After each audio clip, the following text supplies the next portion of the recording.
चलिए अब छत्तीसगढ़ के अंबिकापुर से सीधा रुख करेंगे प्रधानमंत्री नरेंद्र मोदी का। इस कार्यक्रम में मुख्यमंत्री साय जो है कार्यक्रम को संबोधित कर रहे हैं। सीधी तस्वीरें अंबिकापुर से। उनके गारंटी ला पूरा करने के लिए ये छत्तीसगढ़ की सरकार पूरी तरह से वचनबद्ध है और आप मन ला सुनना है, इसलिए मैं और ज्यादा नहीं कहते हुए आप मन से यही निवेदन है कि ये झूठा लबरा ये कांग्रेसी मन ला ये लोकसभा चुनाव में सबक सिखाना है। जैसे विधानसभा चुनाव में कांग्रेस के सुपड़ा साफ हुई से सरगुजा संभाग से, वैसे पूरे छत्तीसगढ़ से ये लोकसभा के चुनाव में कांग्रेस के सुपड़ा साफ करना है। और हमारे ये सरगुजा के लोकप्रिय प्रत्याशी हैं श्री चिंतामणि महाराज। आने वाला 7 मई के आप सबके बहुमूल्य वोट कमल छाप में बटन दबा के मिले और भारी मत से चिंतामणि महाराज सांसद बन के जाएं। मैं एक बार फिर से आप सबके तरफ से, पूरे सरगुजा संभाग के तरफ से हमारे देश के यशस्वी प्रधानमंत्री के बहुत बहुत अभिनंदन स्वागत करते हुए अपन बात पान करत हूं। जय हिंद, जय छत्तीसगढ़।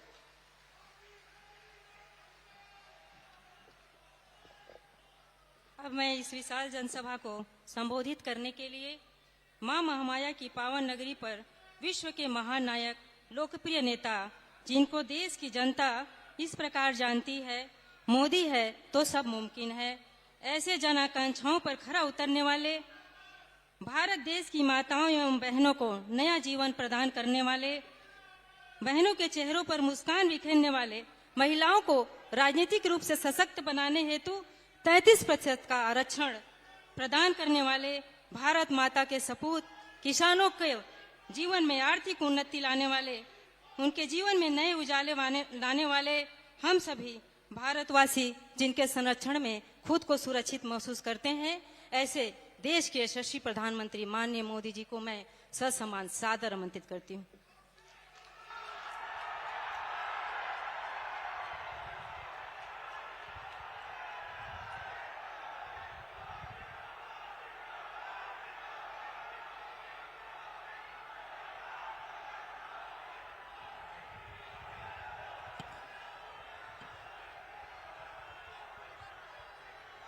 मां महामाया माई की, मां महामाया माई की, हमर बहिनी भाई दद्दा और जम्मो संगवारी मनला मोर जय जोहार। भाजपा ने जब मुझे प्रधानमंत्री पद का उम्मीदवार बनाया था, तब अंबिकापुर में ही आपने लाल किला बनाया था।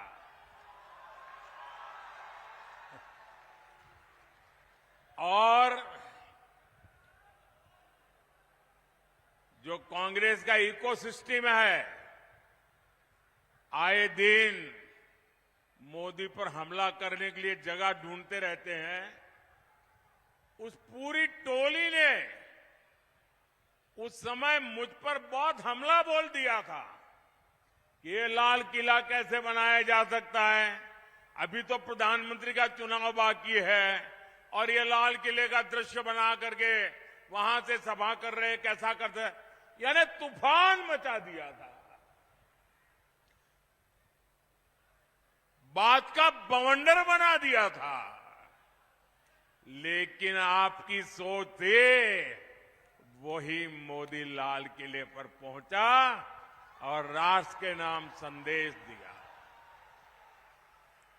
और आज अंबिकापुर ये क्षेत्र फिर वही आशीर्वाद दे रहा है। फिर एक बार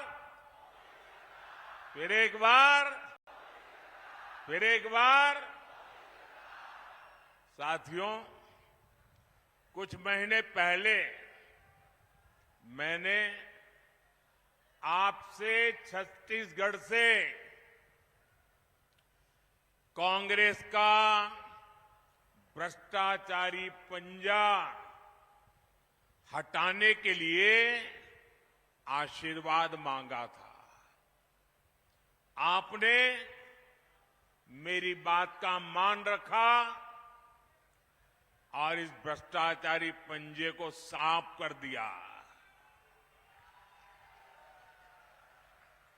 और आज देखिए, आप सबके आशीर्वाद से सरगुजा की संतान, आदिवासी समाज की संतान आज छत्तीसगढ़ का मुख्यमंत्री के रूप में छत्तीसगढ़ के सपनों को साकार कर रहा है।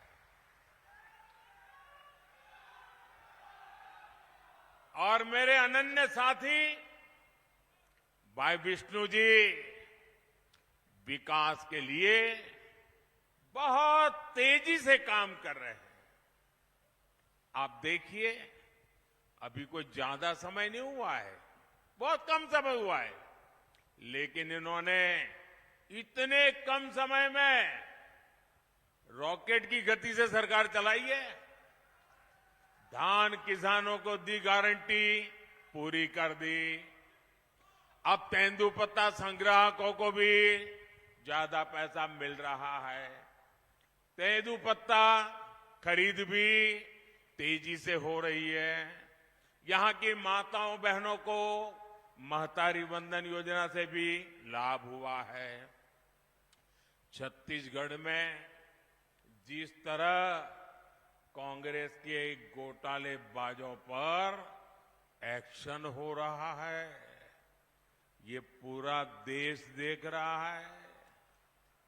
साथियों, मैं आज आपसे विकसित भारत, विकसित छत्तीसगढ़ के लिए आशीर्वाद मांगने के लिए आया हूं।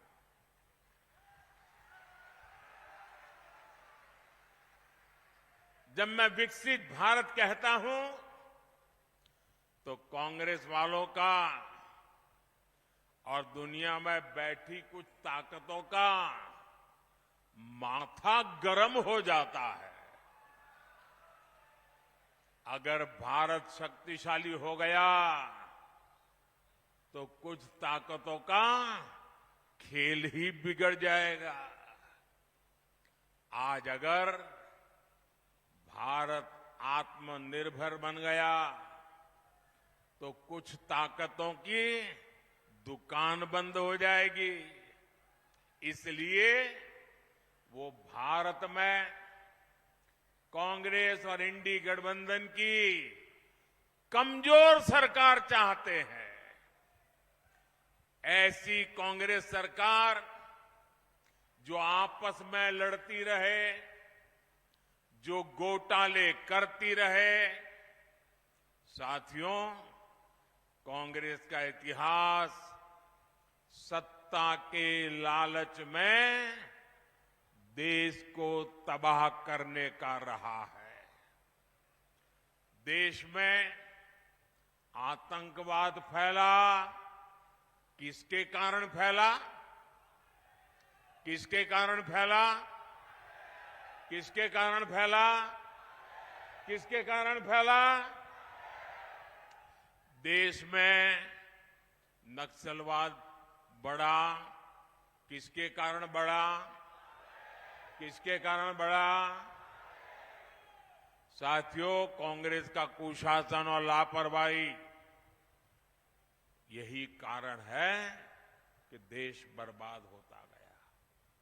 आज भाजपा सरकार आतंकवाद और नक्सलवाद के विरुद्ध कड़ी कार्रवाई कर रही है, लेकिन कांग्रेस क्या कर रही है? कांग्रेस हिंसा फैलाने वालों का समर्थन कर रही है। इतना ही नहीं, जो लोग निर्दोषों को मारते हैं, लोगों का जीना हराम कर देते हैं,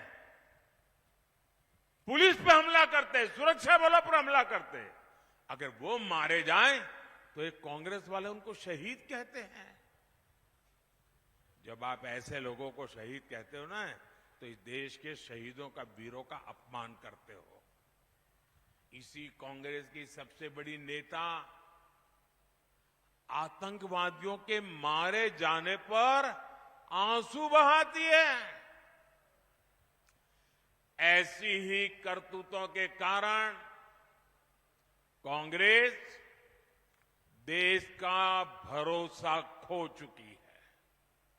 भाइयों और बहनों, आज जब मैं सरगुजा आया हूं तो कांग्रेस की मुस्लिम लीगी सोच को देश के सामने रखना चाहता हूं।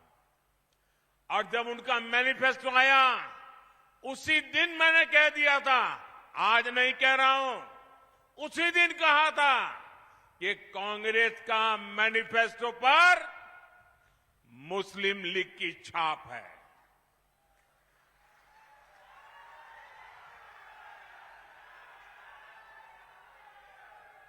साथियों, जब संविधान बन रहा था,